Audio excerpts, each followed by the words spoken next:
Aujourd'hui, on va faire un cours sur les opérations sur les limites, c'est-à-dire comment opérer les limites. On a la somme de fonctions, quotient de fonctions, produit de fonctions et composition de fonctions. Alors, on commence. Pour quelques fonctions élémentaires, on va calculer la limite en plus et moins l'infini. Bon, f de x égale à xn, x à la puissance n, c'est souvent des fonctions qu'on peut rencontrer dans certains exercices. N, c'est un nombre entier, donc on peut avoir x au carré, x au cube, x à la puissance 4. Donc, souvent, d'une façon générale, on pose f de x égale à x à la puissance n. Alors, quand x tend vers plus l'infini de x puissance n, ça tend vers plus l'infini, quelle que soit la valeur de n, que ce soit pair ou impair. Mais quand x tend vers moins l'infini, s'il y a un problème. Si n est pair, le n ici, s'il est pair, par exemple x au carré, x à la puissance 4, x à la puissance 6, la limite tend vers plus l'infini. Par contre, si n est impair, elle tend vers moins l'infini. Par exemple, x au cube. Donc x au cube, la puissance elle est impaire, ce qui fait le signe moins x tend vers moins l'infini, ça fait moins l'infini au cube, ça reste moins l'infini. Passons à la deuxième fonction qu'on peut se rencontrer 1 sur x à la puissance n. Exemple 1 sur x, 1 sur x au carré, 1 sur x au cube, ainsi de suite. Quand x tend vers plus l'infini, 1 sur l'infini c'est 0. Et quand x tend vers moins l'infini aussi c'est 0. Reste juste à voir si un 0 plus ou un 0 moins. Donc pour plus l'infini ça donne toujours 0 plus. Pour moins l'infini, bon ça dépend. Si n est pair, ça donne un 0 plus. Si n est impair, ça va donner un 0 moins. Si on veut un peu les signes de 0. Troisième fonction qu'on peut se rencontrer, la racine de x. Bon, sachant que la racine de x a pour donner définition 0 plus l'infini. Ça veut dire qu'on ne peut pas calculer sa limite en moins l'infini. Pourquoi? Parce que ce n'est pas défini. Donc la limite quand x tend vers plus l'infini de la racine carrée de x, ça donne plus l'infini. 1 sur racine de x, bon, elle n'est pas définie en moins l'infini, donc on calcule sa limite juste en plus l'infini. Donc 1 sur l'infini, c'est 0. Donc ce qu'il faut retenir, 1 sur l'infini, c'est 0. Et 1 sur 0, bon, d'une façon générale, ça c'est l'infini. L c'est un nombre. L sur l'infini, avec L évidemment différent de 0. L, ça veut dire un nombre sur l'infini, c'est 0. Et un nombre sur 0, c'est l'infini. Normalement, plus ou moins l'infini, ça dépend du signe de L. Après, on rencontre les fonctions logarithme. Logarithme népérien, ln de x. Quand x tend vers plus l'infini, ça tend vers plus l'infini. Et la courbe, elle tend vers l'infini. Voilà, c'est 1. 0, donc elle tend vers l'infini. Exponentielle de x, la même chose. La fonction exponentielle de x, elle tend aussi vers l'infini quand x tend vers l'infini. Et vers moins l'infini, ça tend vers 0. Donc voilà les fonctions élémentaires. Limite en 0 pour les mêmes fonctions. 1 sur 0, bon pour 1 sur xn, 1 sur 0 c'est plus l'infini. Et pour là, je prends x tend vers 0 plus, ça veut dire 0 à droite, ça donne plus l'infini. Et pour 0 moins, ou bien 0 à gauche, si n est pair, ça tend vers plus l'infini. Si n est impair, ça tend vers moins l'infini. 1 sur racine de x pour 0 à gauche, c'est pas défini, donc elle tend directement. 1 sur racine de 0 plus, ça fait plus l'infini. ln de x, quand x tend vers 0 moins, n'est pas défini. Dans mes définitions de ln, c'est 0 plus l'infini. 0 n'est pas inclus. Donc limite, quand x tend vers 0 plus, ça donne moins l'infini pour ln. Opération sur les limites et forme indéterminée. Alors, somme de fonctions. Si f a pour limite L et g a pour limite L', donc la fonction f plus g aura pour limite L plus L'. Il suffit juste de faire la somme. Par exemple, j'ai une fonction f de x égale à x au carré plus 1 sur x. Je peux poser ça, c'est la fonction g, ça c'est la fonction h. Donc pour avoir la limite de f, il suffit de calculer la limite de g et lui ajouter la limite de h.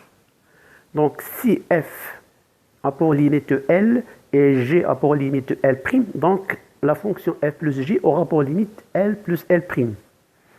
De même, si f a pour limite L et g a pour limite plus l'infini, donc la somme, évidemment, c'est plus l'infini qui va l'emporter.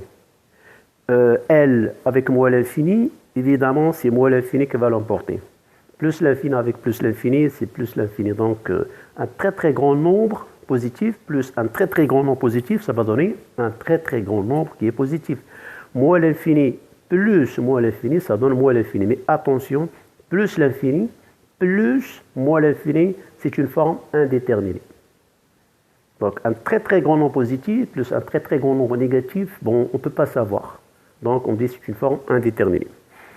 Maintenant, passons au produit de fonctions. Si f a pour limite L et g a pour limite L', donc la fonction f fois g aura pour limite L fois L'.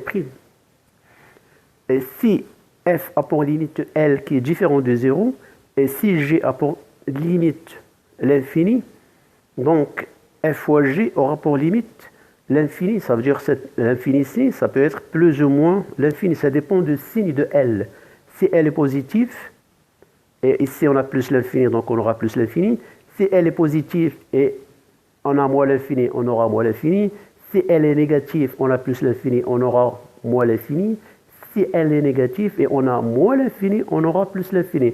Donc on opère de la même manière que les nombres relatifs, produit de deux nombres relatifs. Moins fois moins c'est plus, moins fois plus c'est plus, et plus fois plus c'est plus. Si f a pour limite 0, et g a pour limite infini, donc c'est une forme indéterminée. On ne peut pas savoir le produit de 0 fois l'infini. Et si f a pour limite l'infini et g a pour limite l'infini, le produit c'est l'infini. Bon, l'infini, ça dépend du signe. Si j'ai plus l'infini, j'aurai plus l'infini. Moins l'infini fois moins l'infini, j'aurai plus l'infini. Plus l'infini fois moins l'infini, on aura évidemment moins l'infini. Passons aux quotients de deux fonctions. Si f a pour limite L et si g a pour limite L' différent de 0, donc f sur g aura pour limite L sur L'. Il suffit de diviser les deux limites. Si f a pour limite L qui est différent de 0, et si g a pour limite 0, alors là, L sur 0, ça va donner infini. Et l'infini, ça dépend. Si j'ai par exemple L sur 0, ça dépend. Si j'ai par exemple là un nom positif, j'ai 3 sur 0, donc 0 plus, j'aurai plus l'infini.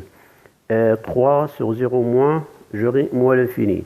Moins 3 sur 0 plus, j'aurai moins l'infini.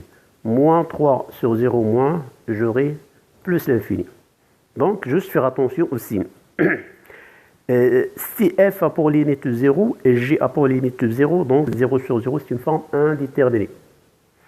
Si f a pour limite L et si g a pour limite infini, donc L, 1 L sur l'infini, c'est un 0. Si f a pour limite l'infini et g a pour limite L, l'infini sur L, ça va donner l'infini, ça dépend. Plus l'infini, plus sur un nombre positif, ça va donner plus l'infini. Plus l'infini sur un nombre négatif, ça va donner moins l'infini. Moins l'infini sur un nombre négatif, ça va donner plus l'infini. Moins l'infini sur un nombre positif, ça va donner moins l'infini. Et l'infini sur l'infini, évidemment, c'est une forme indéterminée.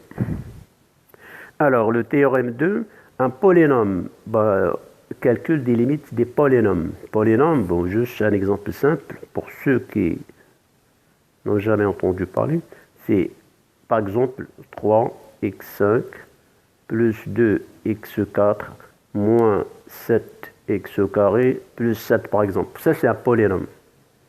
Et lui, ça s'appelle un monôme, un autre monôme, un autre monôme. Alors, pour calculer la limite en plus ou bien moins l'infini d'un polynôme, il suffit de calculer la limite du monôme du plus haut degré. Le plus haut degré ici, c'est x à la puissance 5. Donc, pour calculer la limite de cette fonction-là, ou bien de ce polynôme, il suffit juste, pas la peine de calculer la limite, ou bien de remplacer pour tous les termes, ou bien pour tous les monômes, il suffit juste de calculer la limite du monôme du plus haut degré. Cpx égale an xn, comme ici, plus an moins 1, xn moins 1, ainsi de suite. Alors, limite quand x tend vers plus l'infini de p de x, de ce polynôme, égale limite quand x tend vers plus l'infini de an xn. Ça veut dire du monôme du plus haut degré. tout simplement. Et limite quand x tend vers moins l'infini est la même chose. Donc ici, pour calculer la limite de f, x tend vers plus l'infini de f de x égale limite x tend vers plus l'infini 3x5. Bah, x, elle prend plus l'infini, puissance 5, c'est plus l'infini, fois 3, ça fait plus l'infini. Rapidement, pas la peine de regarder les autres monombres. Il faut juste prendre le monombre du plus haut degré. Donc c'est très important. Fonction rationnelle. Bon, la fonction rationnelle f de x avec quotient de deux polynômes. Par exemple, 2x7 plus 3x4 plus 6x3, ainsi de suite. 4 x6 plus 2x5 moins 3x, ainsi de suite. Alors pour calculer la limite, sachant qu'on a des polynômes au numérateur et au dénominateur, on prend juste le plus haut degré en haut et le plus haut degré en bas et on calcule leur limite. Donc ça revient à calculer la limite quand x tend vers plus l'infini de x7 sur 4x6. Normalement, ça va donner une forme indéterminée. Ben là, procédez par une simplification. Ça, c'est x7, x6. Je simplifie. J'enlève x6 et 6, j'enlève 7 et je calcule la limite. Ça va donner plus l'infini. Donc, ce qu'il faut retenir, à chaque fois que vous avez à calculer la limite d'un polynôme, pas la peine de remplacer pour tous les x. Prenez juste le monombre du plus haut degré et calculez sa limite. Pour un quotient, si vous avez une fonction rationnelle, mais formez un polynôme au numérateur, un polynôme au dénominateur, il suffit de prendre juste la limite des monombres du plus haut degré pour chaque polynôme, pour le numérateur et le dénominateur, et calculer la limite comme ce que je viens de faire là. Fonction composée. Alors, soit f, g et h, trois fonctions telles que h égale g en f, qui est égal g de f de x. Donc h, c'est la composée de fonctions f et g. Chacune des lettres A, B et C désigne soit un réel, soit plus ou moins l'infini, ça dépend. Alors limite, par exemple, on veut calculer limite x tend vers A de la fonction h. On veut calculer limite x tend vers un nombre A, ça peut être plus l'infini, moins l'infini, ou un réel, de h de x. Alors on commence d'abord par calculer limite quand x tend vers A de f de x. On va trouver b. Et sachant b, ça peut être plus l'infini, moins l'infini, ou un nombre réel. Après, on calcule limite quand x tend vers b de g de x. On va trouver c. c, ça peut être aussi plus l'infini, moins l'infini. Bon, généralement, soit plus l'infini, soit moins l'infini, soit un nombre réel. Et finalement, limite quand x tend vers a de h de x égale à c. Alors pour bien comprendre, je prends un exemple. H de x égale cos 1 sur x. Et on nous demande de calculer limite x tend vers plus l'infini de h de x. Alors, la fonction h de x est une composition de deux fonctions. Alors, il y a f de x, ou bien f, juste f, défini pour chaque x, on lui fait correspondre 1 sur x. La fonction g, elle est définie pour chaque x, on lui fait correspondre cos x.